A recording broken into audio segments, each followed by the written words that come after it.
नमस्कार दोस्तों, कैसे हैं आप सब। उम्मीद करता हूं आप सब बेहतर होंगे, सकुशल होंगे। दोस्तों, हमारे एक मित्र ने अपना नाम छिपाने की कहते हुए हमसे एक प्रश्न किया कि मेरा नाम गुप्त रखना, और हमसे एक सवाल किया कि जो लोगों को पुलिस पकड़ती है, पुलिस उनका क्या करती है।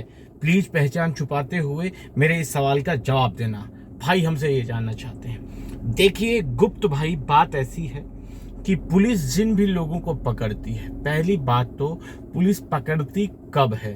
बहुत से मामलों में लोगों ने पुलिस को बहुत से मामलों में बहुत से लोगों को पुलिस ने पकड़ा है इस फ्रॉड से रिलेटेड, यानी कि ये जो धोखे से फिल्म बनाकर फिरौती मांगने वाले जो गिरोह हैं, इसमें ज्यादातर जो गिरफ्तारियां हुई हैं वो हाई प्रोफाइल मामलों में हुई है। जैसे एक गाजियाबाद के एक विधायक थे जिनकी फिल्म बना ली गई थी, उसके बाद उन्होंने कंप्लेन दर्ज की थी। वो पहले कंप्लेन दर्ज करने से पहले शायद 1-1.5 लाख रुपए उनको दे भी चुके थे। उसके बाद पुलिस में उन्होंने कंप्लेन की, जब उस मुजरिम को गिरफ्तार किया गया, ठीक है, अलवर भरतपुर से ही उसे गिरफ्तार किया गया। उससे पहले जो मध्य प्रदेश की जो सांसद हैं भाजपा की, एक साध्वी प्रज्ञा ठाकुर, उनका वीडियो बनाया गया था, उनसे पैसे की डिमांड की गई थी, बट उन्होंने सीधा पुलिस में कंप्लेन की और उनके एवज में जो गिरफ्तारियां हुई थी उनमें भी 2 सगे भाई गिरफ्तार हुए थे, ठीक है, वो भी अलवर भरतपुर मेवात क्षेत्र से ही हुए थे। इसके अलावा अभी दुर्ग जिले में जो दीपक नाम का एक व्यक्ति था जिसने इनसे तंग आकर इस दुनिया को अलविदा कह दिया था, उसके मामले में भी पुलिस ने जिस आरोपी को पकड़ा था, क्या नाम था, वकील अहमद, उसने पुलिस को बताया कि लगभग 1000 लोगों के आसपास लोगों को अब तक वो अपना टारगेट बना चुका था, कम से कम 1000 लोगों को, और पिछले 2 साल से लगभग 4 करोड़ रुपए वो कमा चुका था। पुलिस ने उसको गिरफ्तार किया। देखिए, अब बात यह है कि पुलिस उनको पकड़ने के बाद करती क्या है। पुलिस कुछ नहीं करती है। पुलिस, देखिए, जैसे ही गिरफ्तारी उन लोगों की हुई, गिरफ्तारी के बाद पुलिस सबसे पहले उनको कोर्ट में पेश करती है। कोर्ट में पेश करने के बाद उनकी रिमांड मांगी जाती है, ठीक है। पुलिस अपनी तरफ से उनको कोर्ट में पेश करके रिमांड मांगती है। उसके बाद जब रिमांड में उनको 2-3 दिन तक रखते हैं, उनके पिछवाड़े पे पट्टे लगते हैं, 2.5 इंच के छाप दिए जाते हैं, उनकी तुड़ाई होती है अच्छे बढ़िया तरीके से, ठीक है। और खासकर इतना कह सकता हूं कि भोपाल वाले मामले में और दुर्ग वाले मामले में इनकी तो अच्छी तुड़ाई पुलिस की तरफ से की गई थी। उसके बाद इन्होंने बड़े बड़े खुलासे किए थे। इसके बाद पुलिस इनका चालान पेश करती है कोर्ट में, और कोर्ट की तरफ से इनको सजा दी जाती है। सजा के रूप में लगभग 7 से 10 साल तक की सजा इन लोगों को हो सकती है।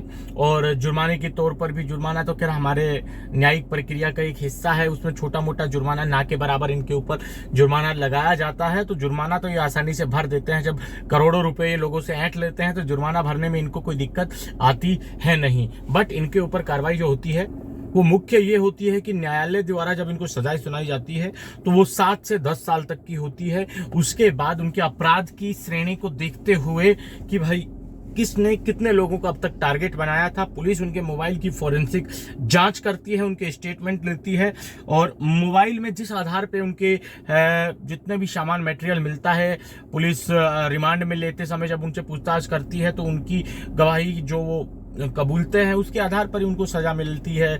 और सजा उनका क्राइम का लेवल देखते हुए ही कोर्ट ये तय करती है कि इनको अग्रिम जमानत दी जाएगी या नहीं दी जाएगी। परंतु अभी तक जो मामले हुए हैं उनमें मैंने नहीं देखा कि किसी अपराधी को हाल फिलहाल में जमानत न्यायालय की तरफ से दी गई हो।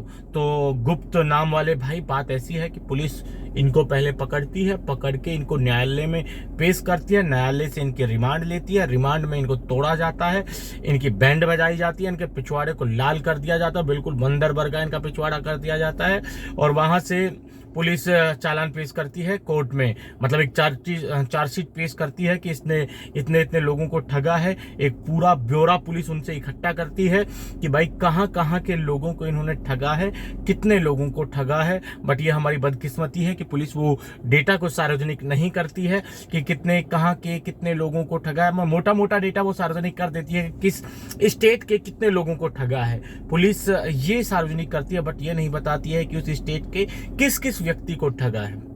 ठीक है। उसके बाद चार्जशीट पेश करने के बाद न्यायालय इनको सजा सुनाता है। 7 से 10 साल तक इनको सजा हो सकती है। और उस सजा के बाद इनका जो क्राइम का जो लेवल होता है, कितने लोगों को फंसाया, कैसे कैसे, इसमें जो बच्चे भी अगर इन्वॉल्व हैं, बच्चों को भी इन्होंने अपना टारगेट बनाया है, तो ऐसे में इनकी सजा कुछ हो सकता है कि शुरुआत में इनको अग्रिम जमानत याचिका कोर्ट इनकी खारिज शुरुआत में कर देती है। उसके बाद ये लोग क्या करेंगे भाई, हाई कोर्ट में जाएंगे, हाई कोर्ट से फिर सुप्रीम कोर्ट तक जाएंगे। बट ये है कि कुल मिला के सबसे मजेदार पीरियड होता है इनकी गिरफ्तारी के बाद, जो इनका रिमांड पीरियड होता है 3 से 4 दिन का, उसमें इनकी अच्छी तुड़ाई होती है। तो उम्मीद करता हूँ आप समझ गए होंगे पुलिस पकड़ने के बाद इनकी किस तरह से पूजा करती है और आगे न्यायालय क्या काम करता है, ये आप आसानी से समझ गए होंगे। आज के इस वीडियो में इतना ही। जल्द मिलता है नया वीडियो लेकर नई जानकारी के साथ। रखिए तब तक अपना ख्याल। जय भीम, जय हिंद की सेना साथियों।